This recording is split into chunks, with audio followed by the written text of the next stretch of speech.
आहेत। भाजपला 77 ते 97 जागा मिळतील असा अंदाज वर्तवण्यात आलेला आहे। पी मार्कनं हा वर्तवलेला अंदाज आहे।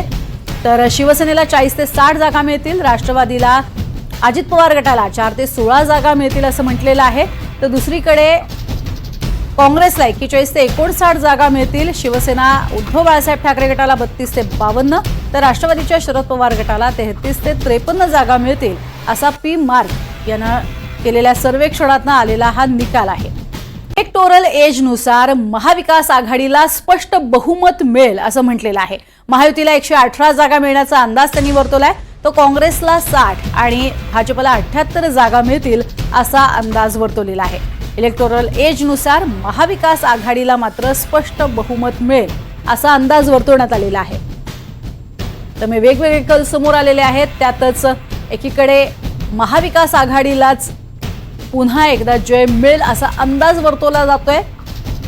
आपण इलेक्टोरल एजचा हा अंदाज पाहतो आहोत, ज्यात भाजपला 78, शिवसेनेला 26, राष्ट्रवादी काँग्रेस अजित पवार गटाला 14, मनसेला एकही जागा मिळणार नाही असा अंदाज वर्तवलाय।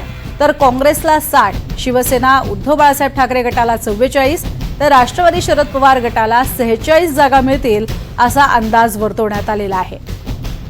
इलेक्टोरल एजचे हे अंदाज आपण पाहतोय, त्यामुळे महायुतीला 118 जागा मिळतील आणि महाविकास आघाडीला स्पष्ट बहुमत 150 जागांवरती विजयी होईल असं म्हटलंय, तर इतरांना 20 जागा मिळतील असा अंदाजही इलेक्टोरल एजनं वर्तवलेला आहे।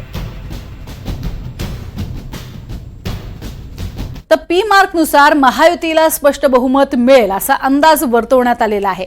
त्याबरोबरीनं महाविकास आघाडीला काठावरचंच बहुमत असेल असं पी मार्कनं म्हटलेलं आहे।